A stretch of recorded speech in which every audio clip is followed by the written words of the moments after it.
This is a Sports Catastrophe production. Hey there, Heather Ho there, it's Jeff Cutter Diamond. Welcome you to another Sports Catastrophe on this day.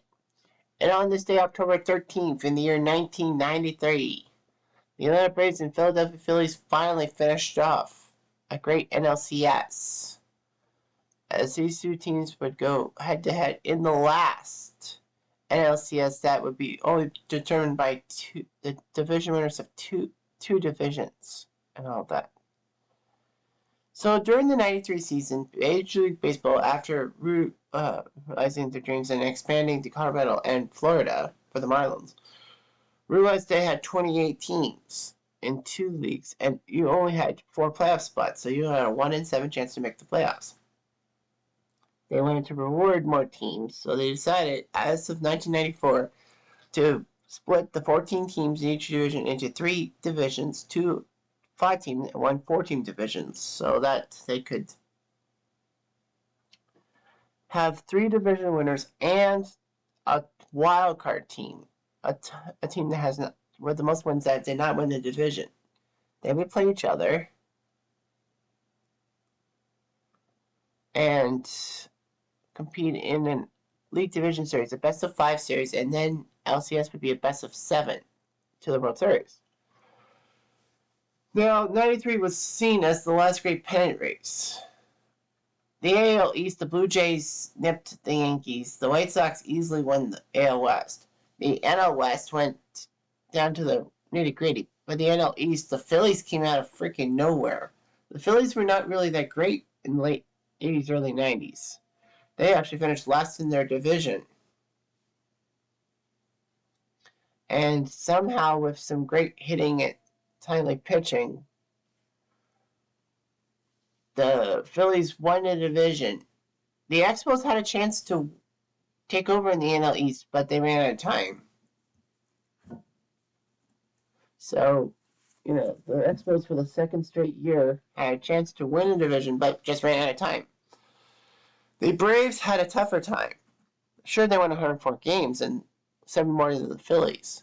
But the fact of the matter was that the Braves and Giants were in a tooth-and-nail matchup. The Giants in '93 were just coming off new owners, buying them, preventing them from moving possibly to Tampa. And Barry Bonds was signed as an investment, and it worked out well. The Giants and Braves would fight each other for the division. The Braves would pick up Fred McGriff in a trade for the Padres. And ironically enough, the first game McGriff played for the Braves at home was when there was a fire in the press box, meant that the game had to be delayed. So, yeah, McGriff knew what was coming. And somehow, in some way, the Braves looked pretty good. They would face Colorado, the rents of the litter, if you will, in their final 3-game series, whereas the Giants would have to face their established rivals, the Dodgers. Inexplicably, the Giants made some bad pitching decisions, and the Dodgers crushed the Giants on the final day 12-1, handing the Braves the NL West. It was weird seeing Atlanta in the NL West and possibly St. Louis or Chicago in the NL East, because those teams were kind of central, but more western than Atlanta. Reminds you of the NFC West in the old 5-team days. In the So anyway, the Braves and Phillies would meet. Now, the format, of course, was that each division winner would get it every other year. So that meant the NL East, despite the fact the Braves had more wins than the Phillies would host game 1 in the LCS. And it was a thriller. It was a 10-inning thriller. Kim Batiste, who was a pretty good infielder, was put in defense for Dave Hollins at third base, but he made a critical throwing error, which helped the Braves tie the game at 3. However, in the bottom of the 10th, Batiste hit a line drive down the left field line into the corner, scoring, I think it was Dykstra. But regardless of that, Kim Batiste had, in the words of Sean McDonough, gone from goat to hero in the matter of minutes. Atlanta would use their bats and prove to Philly why they were that good, outscoring them 23-7 in the next 2 games. Game 4, Philly narrowly won 2-1, even though Batiste made a critical mistake. In Game 5, a couple days earlier, October 11th. The Phillies had a 3-0 lead and gave Mitch Williams the ball, but inexplicably the defense and some timely hitting tied the game at 3. And then Lenny Dykstra led off in the 10th inning and hit a home run to right field, which gave Phillies the 4-3 win, and a win that Larry Anderson would nail down for the save. Of course, if you're a Bull Sox fan, you cringe with the name Larry Anderson because Boston in 1990, for the want of a good reliever to help him win the AL East from the Blue Jays, picked up Larry Anderson and traded a prospect by the name of Jeff Bagwell. Dramatic pause, of course, there. But the problem was they could have got Scott Cooper or Phil Plantier, and who would have cared? But no, but regardless of that, this was Game 6. Braves had Otis Nixon, Jeff Blauser, Ron Gant, Fred McGriff, David Justice, Terry Pendleton, Damon Berryhill, Mark Lemke, and the great Greg Maddux. In the starting lineup, the Phillies countered with Lenny Dykstra, Mickey Martini, John Krek, Dave Hollins, Darren Daulton, Jim Eisenreich, Milt Thompson, Kevin Stalker, and Tommy Green. So the game was scoreless to the bottom of the third when Darren Daulton came in and hit an RBI double to score both Green and Lenny Dykstra. So Darren Daulton made it 2-0. Braves would come back in the 5th with a run after Jeff Blauser hit an RBI single. However, with Mickey Martini on base, Dave Hollins took a 1-1 pitch from Maddux and deposited it deep to right center and gone, making it 4-1 Phillies and making Maddux look like a twat. That wasn't all the Phillies did to Maddux. Bottom of the 6th, Martini came up with 2 on and hit a line drive to right field.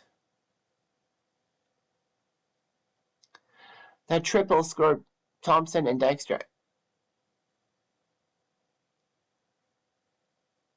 So anyway, Martini made it 6-1 for the Phillies. Kent Mercker came in to pitch for the Braves. Neon Deion Sanders would pinch hit in the top of the 7th. Forgot that Deion Sanders was still around. Anyway, he struck out. Otis Nixon hit it bunt single, and then Jeff Blauser took the first pitch from Tommy Green and deposited it deep down the left field line to make it 6-3 Phillies. Greg McMichael would come in to pitch for the Braves. Ricky Jordan came in to pinch hit for Tommy Green, and David West, he of the Infinite World Series ERA at the time, came up. Now, yeah, David West had an ERA of infinite, meaning he never got an out for the 91 Twins in the World Series. But anyway, that's neither here nor there. 3 quick outs, bottom of the 8th. Dykstra, Martini, and Kruk went down. Mitch Williams came in for West to nail down 3 outs for the win. And Kim Batiste went to play third base. Damon Berryhill struck out swinging. Mark Lemke hit a fly ball to center, which was usually cut. And then Bill Pacoda came in to pinch hit because the pitcher spot was up. And unfortunately for Pacoda, he couldn't be Francisco Cabrera as he took a strikeout swing, and Mitch Williams jumped off the mound. And of course, you see that picture and all that. That was from Game 6 of the NLCS, in which the Phillies shocked the Braves and went on to the World Series. Everyone thought that it was going to be the Braves going to the World Series based off their 104 wins and their tightness.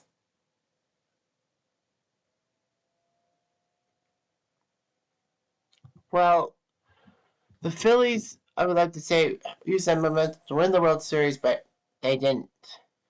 The Phillies would take on the Blue Jays, who had a tough time with the White Sox for a little bit, but the Blue Jays won that series. So it was Phillies-Blue Jays.